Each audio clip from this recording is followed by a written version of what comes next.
सोलापूर येथील वडार समाजातील चिमुरडीवर दुष्कर्म केलेल्या आरोपीला फाशीची शिक्षा देण्यात यावी अशी मागणी वडार समाज बांधवांनी केली आहे।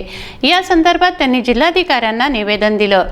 मागणीची पूर्तता न झाल्यास तीव्र आंदोलनाचा इशारा वडार समाज बांधवांनी दिला आहे। सोलापूर येथे वडार समाजातील चिमुरडीवर दुष्कर्म करण्यात आलं। या आरोपीला फाशीची शिक्षा देण्याची मागणी मी वडार महाराष्ट्राच्या वतीने करण्यात आली आहे।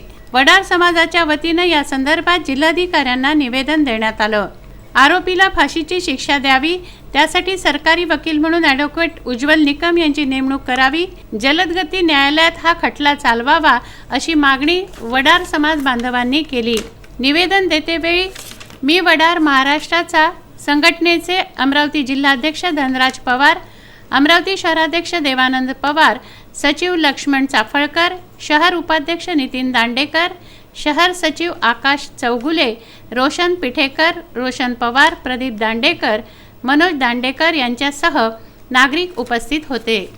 आज युवालन्स ग्रुप महाराष्ट्र राज्य तथा मी वडार महाराष्ट्र या संघटनेतर्फे 19 फेब्रुवारी 2020 रोजी सोलापूर येथील मदरवाडी या गावात जे 6 वर्षाच्या मुलीसोबत आकाश काळे या नराधमाने जे दुष्कर्म केला, जो लैंगिक अत्याचार केला, त्या आरोपीला फाशीची शिक्षा व्हावी यासाठी युवालन्स ग्रुप महाराष्ट्र राज्य व मी वडार महाराष्ट्राच्या संघटनेतर्फे आम्ही सन्माननीय जिल्हाधिकारी साहेब यांच्यामार्फत माननीय मुख्यमंत्री साहेब, गृहमंत्री साहेब, पालकमंत्री व महाराष्ट्र विधानसभेतील सर्व 288 सदस्यांना हे निवेदन सादर करतो।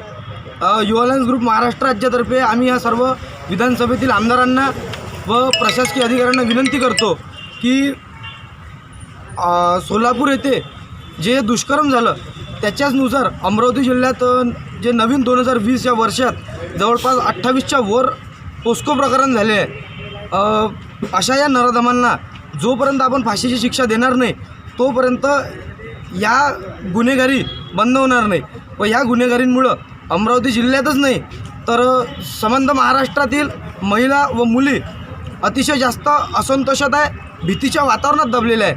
आम्ही आमच्या संघटनेतर्फे या सर्व आमदारांना, मुख्यमंत्र्यांना व प्रशासकीय अधिकाऱ्यांना विनंती करतो की लवकरात लवकर त्यांनी या फाशीची शिक्षा द्यावी व या 6 वर्षाच्या मुलीला न्यायालयात खटला चालवण्यासाठी ॲडव्होकेट उज्ज्वल निकम यांची नेमणूक शासनाच्या वतीने लवकरात लवकर करण्यात यावी।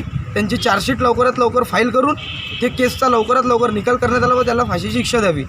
अन्यथा युवालन्स ग्रुप महाराष्ट्र राज्य व मी वडार महाराष्ट्राच्या संघटनेतर्फे संबंध महाराष्ट्रात आम्ही तीव्र आंदोलन छेडण्याचा इशारा या ठिकाणी आज प्रशासनाला देतोय। प्रदीप इंगोले, विदर्भ न्यूज, अमरावती।